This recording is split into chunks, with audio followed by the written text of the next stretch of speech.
stopping by our Shrine Shuttle powered by Dunk 360. Yeah. Blessed you with one of our bags, man. It's been a minute, man. I wanted to get this to you a long time ago, but I'm glad I finally was able to. Nah, I saw this. I saw you walking around with this like the other, like a few trade shows ago. I was like, man, what is that about? Yeah, because something look a little crazy on somebody's back sometimes. You don't really know what it is, you know? But, like, you know, like now I'm traveling a lot. You know what I'm saying? Exactly. Like, I'm traveling at least, like, you know, 4 times a month. And it's hard. It's hard to find, like, to take what you're used to, you know, and then live out of a bag. Now, earlier you were mentioning to me that you know, with athletes that you hang out with, and not necessarily hang out with them day to day, but athletes that check your work.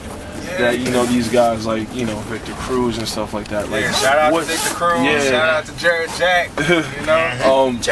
What's the most interesting? What's the most interesting thing you would say that you've like learned from them in the type of art that they like? Like, was there one piece that you tried to present to them that you thought they would like, and they actually hit you with a ringer that you were surprised by? Like, whoa, you actually like this one? It's like, well, you got stuff like, you know, Floyd Mayweather bought his portrait, you know, like, and that's like I could expect that. But then there's like folks like you know, like Jared Jack. Yeah. You know, like he's looking for, like, we have similar. He came from Maryland, like I came from Maryland, you know, and his cousin is my brother, like my homie that I grew up with on the block. So like we have, there's more things that we could kind of. There's more of a connection there with you and Jack versus like the others. Yeah, so he's more like, you know, like what should I buy? Yeah. You know, what means the most to you? You know, so like I appreciate that. You know, not a lot of collectors like think like that. Now, how do you feel about like just getting into the territory of just like building your brand and making it such a thing now, but at the same time keeping it so authentic?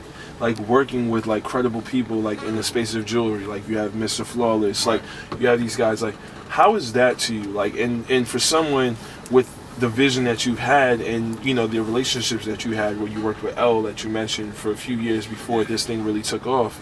How are these moments now like to you? Like, did you expect all of this? Is it a little bit overwhelming? Is it? Oh man, it's all the way overwhelming. This is stuff that we used to talk about, we used to dream about, you know, like when I was stuck behind a computer in a bullpen, you know what I'm saying? Like, we go out and, you know, hit the streets and just talk about like, yo, like I want to be able to do this, I want to collab with this, I want to do that, you know. And these are things, these are just broad stroke aspirations, you know. It's something that I still trip over on a personal level, but they come to me and they appreciate like what I have to say, and I have to keep that. I have to keep that in mind. You know, like it's hard for like a humble person, for somebody who's just a bullpen dude. You know, that's been down for a long time. You know what I'm saying? No, I understand. It's hard to like kind of step up to that plate and be like, you know, what I have to think, what I have to say, you know, means something. I have the blessing to be in that situation, representing a mass of bullpen designers, a mass of people that came from an inner city, any type of inner city environment. You know what I'm saying? That share our same visual language. You know, like I have folks, like big folks. It's important for us to have that. You know, like they would pass my joint like it's a novelty. Like it's like, oh, you got Nikes and Hennessy on the wall. You know what I'm saying? Like, what does that mean? Now they get it. Yeah, I mean they get it because they like it. But then it's like, what does it mean to us? You know, you ever had an uncle on the stoop drinking Henny? You know, like you ever pay your last dime or pay rent, or pay forward your rent for some Nikes? You know what I'm saying? Like, this is what that means to us. So it's like, for me to be able to put that on the plate is important. No matter how, you know, you might see it, you know what I'm saying? At least I'm hanging up there, like my work is hanging up there. Those visual signs, that visual language is hanging up there amongst the elite of artists. Do you look forward to the potential to develop something at a luxury level on the apparel side? Oh, do you think that's a possibility? On everything. Like it's if you take, like I'm a student again. I'm still a fan of folks. Look at Damian Hirst. Look at you know, look at how Cause is doing, you know, like look at how all these folks merchandise they stuff, you know what I'm saying? It's like I be real ignorant and stupid just to not peep game, you know. But like what it is from a business level, how to do everything. I mean, I'm trying to get out my dreams. This is my first year really out, you know what I'm saying, my rookie year. Yeah. I'm just getting my dreams out and everything, but I'm seeing the possibilities, and I pay attention to what the people want, you know. And I'm trying, my team's trying, we all trying to like figure out ways to get, if you can't buy that $50,000, $25,000 painting, if you can't buy that $200 print, you know, you could buy like a $50 hat, you could buy a bag or something like that, you know what I'm saying? And it means the as much to me. Like I got a Liechtenstein pin, you know what I mean? Like, and I spent $25 on that joint at the museum, you know what I mean? Like, but I wear it, and it meant a lot to me, you know what I'm saying? And I can't forget about that, you know what I'm saying? Like, and being able to provide like things like that for you know, branch out. I think it's important, you know? Yeah. And it's just like closed mouths don't get fed. Right, period. You know what I'm saying? So it's just like, yo, like, while I have the podium, while I have the opportunity to say something, I'm going to say something. You know what I'm saying? And it's important for not just me. You know, like, it's like when Tupac said, like, you know, he's gonna inspire, like the mind, spark the mind that you know it brings change to the world. Exactly. Like, it's very important. It's very important. I feel his conviction. I feel how he says that. You know what I'm saying? Because it's like, you know, the events in my life led me up to this. Yeah. You know what I'm saying? And I am only you know, a reflection of the people that I keep around. Yeah. You know? And they're great minds and great people. But I think that, you know, like the more me's they have out there, that dude that's behind or like that gets inspired by that is gonna be somebody crazy. You know what I'm saying? No, definitely. So it's like it's nuts how like how unbalanced it is. How many voices out there do you have? How many people from the art world do you have walking agenda? It's real. How many people you have on these blogs talking shit? Or but how many artists do we have right now that represent us? Exactly. Hip-hop, the culture. So, you know what I'm saying? Yeah. And that's a big cross to bear, dog. Like, you know what I'm saying? And I'm not saying that like I'm the one and I'm telling or nothing like that.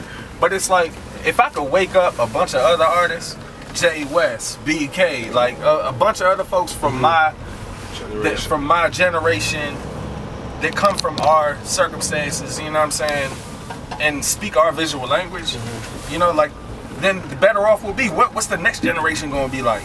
You know, if there's like 4, 5, 6, 7 of us, 10 of us, you know what I'm saying? Like, what's gonna be the next generation?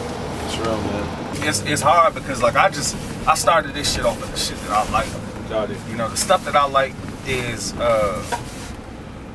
aspirational. It's kind. It ain't really like, you know, like it's something like Tom Whistleman. I love Tom Whistleman just because, like, you know, the stuff that if you don't know him, you know, look him up. Pop artist, like didn't really get the shine that he deserves. But the stuff that he does isn't so cerebral like Dolly. It's a reminder. Isn't so cerebral like, you know, whatever. It's just what you like. It's a reminder of it. It's a reminder of it. Yeah, you know, like what you're attracted to. Exactly. You pay attention to that. And so they try to sit there and like, you know, like there's critics and folks that talk about like the stuff that I do, like, oh, you got brown liquor and sneakers on your joint or whatever. You know what I'm saying? Like, and I realize that. I realize how like shallow it could be, but what does that mean to everybody else? And for you and your disposition and the privileges that you've earned, not just have, you earned it. What does it mean to you to be a tastemaker? What does that word? What does that? Crazy. What does it mean? No, and I don't say that to like gas you up or hype you up. I mean that because like there's a lot of people that word is often used now.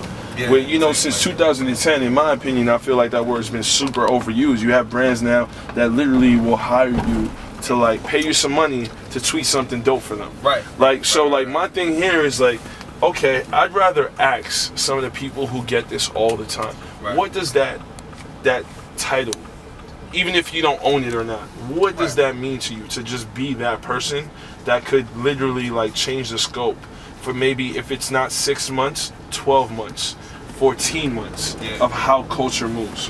What does that title mean to you? I don't know. I never been ahead of that wave before. You know what I'm saying? Like, and I feel like, I mean, I think there's a responsibility there. Yeah. You know what I'm saying? As much as we love to shine, as much as I go out there flawless, you know what I'm saying? Yeah. And like they do the all time and shit, or like, you know, like there's a responsibility with it. And I think the better message besides shining, like, you know, just shine, just do your thing, you know, do with these folks. Like, I think it's more like, be more like, you know, like Mr. Flawless. Be more like Buscemi. Be more like Jeff Staple. These are the guys that I level with now. That I'm trying that on a daily basis. Honestly, I try to keep up with. And tell the crowd, what are they like? What are these guys like that you just named? What They're just regular folks. They wake up to the challenge. You know what I'm saying? They think, you know, like they think out the box. They think they try to get out the box. They think all these ideas, you know, and like they're about that action. Marshawn Lynch, you know what I'm saying? Like they about that action, boss. Every day, right? It's like, yo, it's as real as what do I have to do to get what I want? What do I have to do to do this? And that's a rare thought. That's a rare type of thing coming from where we come from. You know 100%. What I'm saying? Because it's like, it's not like what do I need to do to get by, or what do I need to do to fit in. It's what do I need to do to get that out, to get these thoughts out. You know what I'm saying? And I think it's something that all these folks that we it's just something that we need to breed more of. You know what I'm saying? Because look how we're changing the culture. Look how Russell Simmons changed the culture. Look how Dame Dash changed the culture. You know what I'm saying? Where are those guys? Where the multiples of those people? Correct. You know what I'm saying? So like, who are the people after us? Like, you know what I'm saying? Like I kicked it with, my first show was with Dame. You know what I'm saying? Yeah. So like I kicked it with him in the basement for a long time. And like he done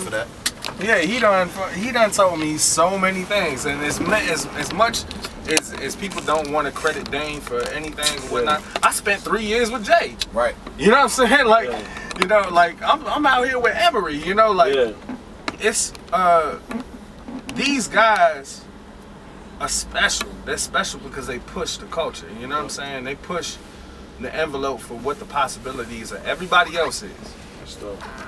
And then everybody has a responsibility because of what they did to do more of that. You know what I'm saying? Because look at the ratio out here. Yeah. The ratio ain't romantic. Yeah, true. You know what I'm saying? Like it's not real. Like so like to be able to balance out that ratio. You know, I mean, I think that's our social obligation. I think it's really important that we like just talk about like 2014 and some of the crazy sports moments that we saw in football, basketball. Like, are you like what's inspiring you right now for 2015 Naturel? They know you. Is there anything? Is there anything like Odell Beckham? Can we see? That's crazy. Basketball. Man, man, like you're just multifaceted out here. No, but look, like when it's I'm not in the bullpen no more. You know what I'm saying? I'm in my studio. I got the TV set up. I work by myself with my queen. Yeah. My daughter's on the sofa. You know what I'm saying? I got like folks running around, but it's just for me. You know, like I'll turn on SportsCenter in the morning. That's my CNN, like in the morning. You know what I'm saying? That's and like at night, like I'll watch it. You know, like I'll keep it on loop, just because like it's that spirit. It's that. I'll watch Rudy, you know what I'm saying? Exactly, just to get that feel. To get that little nerve, you know, that little feeling to push me through that next hour, that next 2 hours and working on this joint. Like I did a lot in 2014, you know what I'm saying? Like I did a lot. And a lot of that was off the vibes and off of the spirit of watching the Wizards get to the playoffs. You understand? I grew up. I was. Like, this is real sports culture we're talking about. I grew up outside the Bullet Stadium, man. Like outside the USA Arena. Like I could see that joint from my neighborhood. When they played a home game, I couldn't get out my neighborhood. That's how close I was. You know what I'm saying? And for John Wall and the whole crew to get to the playoffs, that joint was like, I was sitting there making half of these pieces that these folks see on Instagram and shit like that. I was vibing. I was like, oh, you know what I'm saying? So that's one of the things that, like, you know, like, I'm connected with that. You know what I'm saying? I go to games. I go to like Redskins games. You know what I'm saying? I'll tailgate with folks. You know, 2015. I paid attention to that shit. Like real. Like I was watching this postseason hard. That game, man. That NFC Championship game was something else. Was kind of crazy. Something else, man. I want Tom Brady to get another ring. Yeah. You know what I'm saying? But then again, like I want Russell Wilson to get a second ring because that's like kind of. Got you. But I say right now, I mean, ain't nobody stopping Seattle right now. NFC, baby. Yeah, that's ain't real. Nobody stopping Seattle. That's real, man. Like their shit, the will. Like I mean, you talk about Lynch. He's another another one. Yeah. He's another Bo Jackson. Yeah. No. Hey, what's going on? It's Naturel. I'm with Done 360, and we over here at the Shrine Shuttle.